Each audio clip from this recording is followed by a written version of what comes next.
is so strange when you don't know. How can you tell where you're going to? You can't be sure of any situation. Nothing will change, and then you won't know.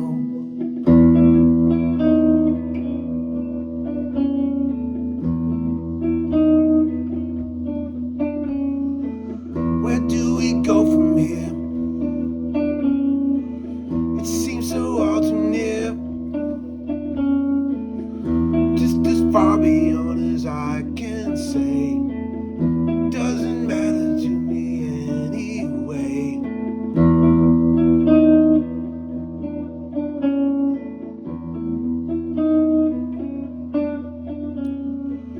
I have nowhere to go. I don't know what to do. I don't even know the time of day. Doesn't matter to me anyway. Destination unknown. Destination unknown. Life is so strange. Life is so strange. Life is so strange. Life is so strange. Destination unknown.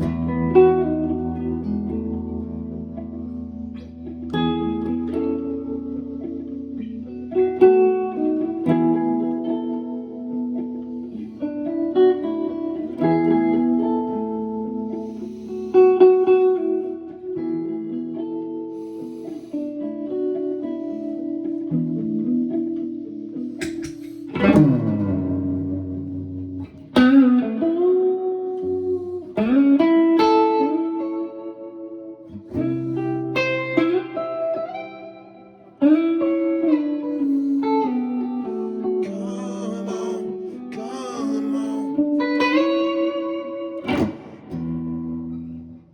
What's up, guys? Uncle Larry. Going down memory lane with some classic hits. Sometimes I feel like I have Uncle Larry's radio station with classics.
About that in a long time. Anyway, I hope everybody's doing great out there. Lovely Friday fall beautiful weather here in Nashville. And as we all know, Uncle Larry lives for the fall. Just lives for it. Last night I was sitting there with the boys watching Thursday Night Football by the fireplace. And I was thinking, Tom Bukovac, this is the creamy center of life.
That's a hard one. You remember that? The Night Rider by Jimmy Bryant.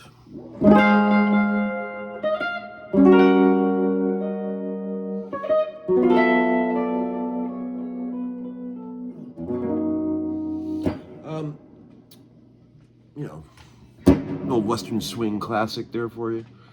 But a couple things in the VCB I wanted to get to. Thanks for all the kind words about the latest couple of videos I put up. It seemed like you guys like my little finger-picking odyssey.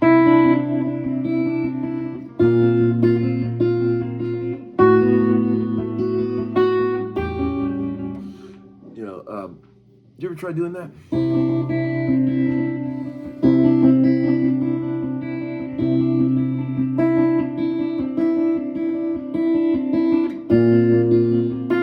Not easy, but it's fun. A couple things. Let's see. One guy said, "Hey Tom, at this very second, what's blowing your musical mind?" Well, this morning I tripped out listening to Uncle Albert, Admiral Halsey by Paul McCartney. I was thinking about whoever fucking played that clean guitar on the beginning of that. That's some of the most beautiful shit I've ever heard. Whoever, is that Paul playing that? It must have been. All that clean, slidey stuff.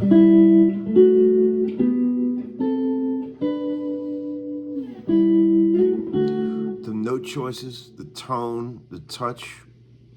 Unbelievable. Listen to that, if you haven't heard it in a while. The guitar playing on that, the voicings.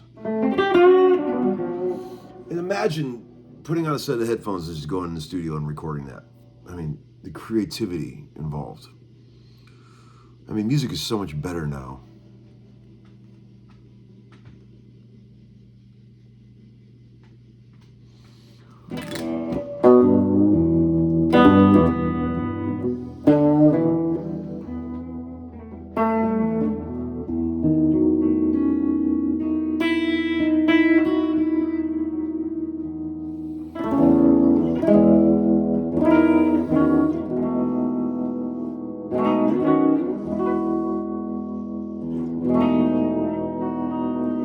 Here's a chord for you.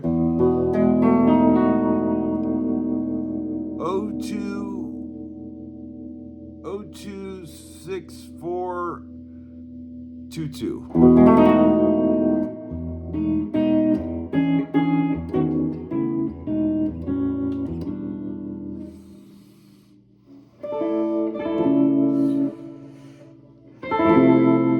How about that one?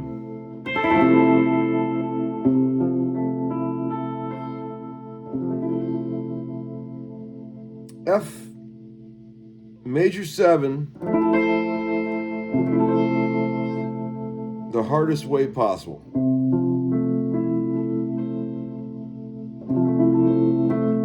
F major 7, 13. You got 8, 8, 7, 9, 10, 8.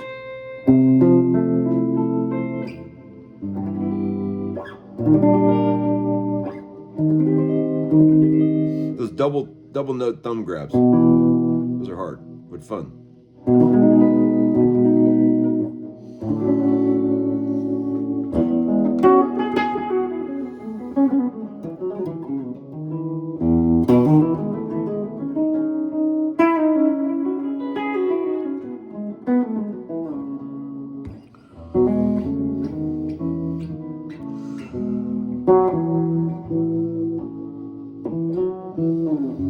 Okay, so one guy said, "Hey Tom, what's on the horizon for your career down the road?"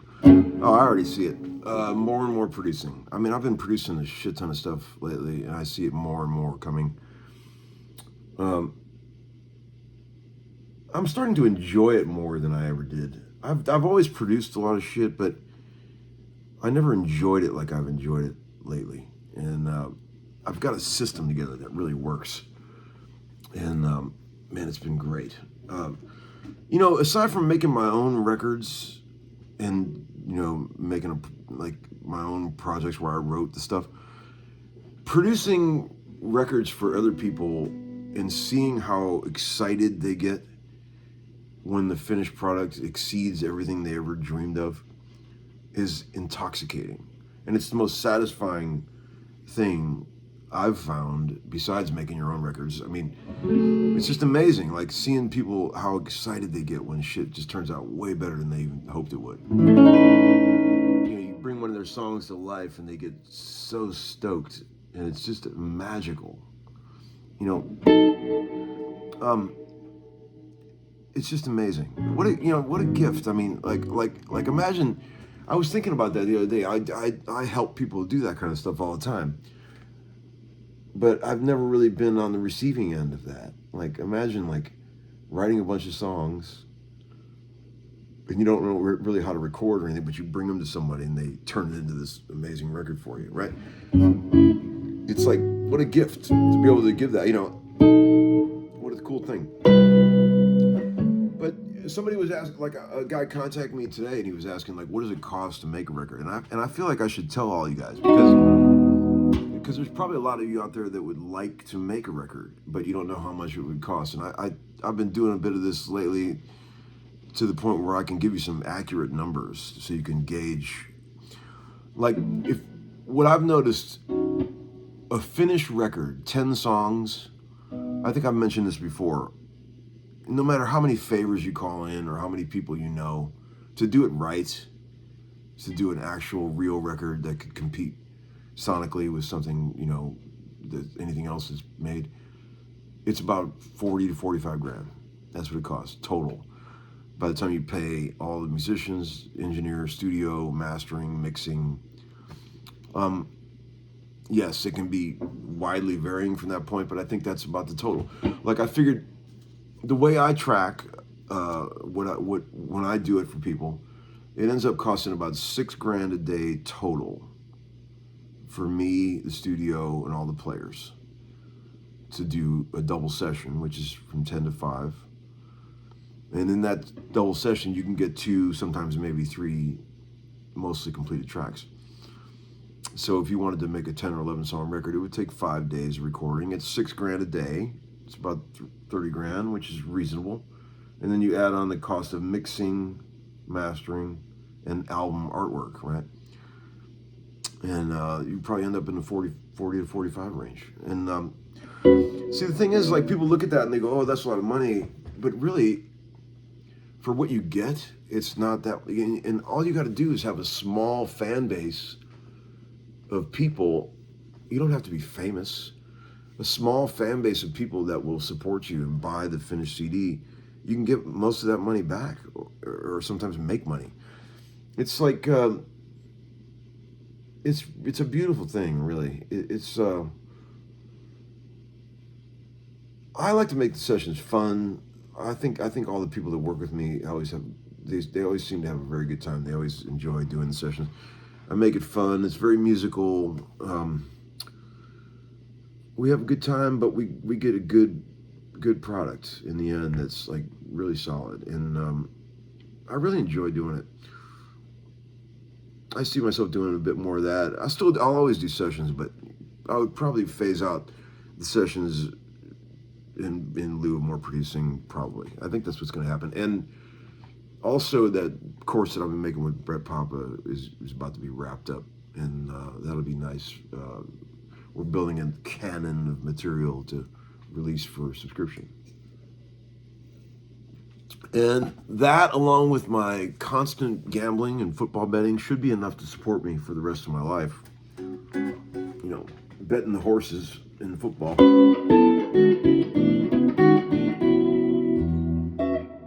My son's 61 or 62 SG. Remember the one that came into our lives broken? The neck was basically being held on by the strap button. Nick at Glazers did a beautiful job restoring this. Put the neck back on, refretted it. Needed a bunch of work, but it's rocking now. Pretty good. It's got the original patent applied for humbucking pickups. Somebody drilled it for a stop tail. Great story that goes with this guitar. It belonged to a dear friend of mine named Scott Baggett, who watches the show. Hey, Scott. He's a producer, engineer. He called me a while back and said, I've got this 60, I can't remember if it's a 61 or 62 SG that belonged to my ex-wife's father. He bought it brand new. And the receipt is still in the case. Original brown hardshell case. He bought the guitar brand new, had it all these years. And they were excited to see it go to someone that keep it in the family and somebody that's really going to play it. And they're very excited that Marshall ended up with it. He loves his guitar. By the way, God, is he playing well these days. I'll put a little clip at the end of this video. I'll tack it on. He had his first run-ins recently with arena tone. I saw that look on his face. I plugged him into a rig up here, and it was like total arena tone. And he was just gone, man. Do you remember that first time I had him going the 65 Strat to the jazz chorus with a bunch of distortion, the stereo chorus. It literally sounded like you were on stage with Alex Lifeson. And do you remember that feeling, the first time you experienced arena tone at a good, strong volume? It's amazing. You know, it's pretty funny, even after all these years, you know, it's still exciting. Like when you're at sound check on a big arena gig and you check your guitar and you can hear it, just the guitar only coming through that 100,000 watt PA system. It's a cool feeling. It's,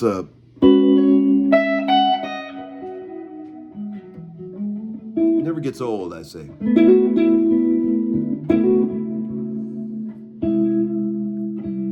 My future will include some sort of cush touring gig as well. Who knows? I would like to do something like private plane type gig where they have the shrimp cocktail waiting for you in your seat when you get on the plane with the champagne glass. And that type of thing would be nice. I think it's time for one of those. If I get that gig, then I'll be happy.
friends, that's enough torture for today. I'll leave you alone. Have a great day.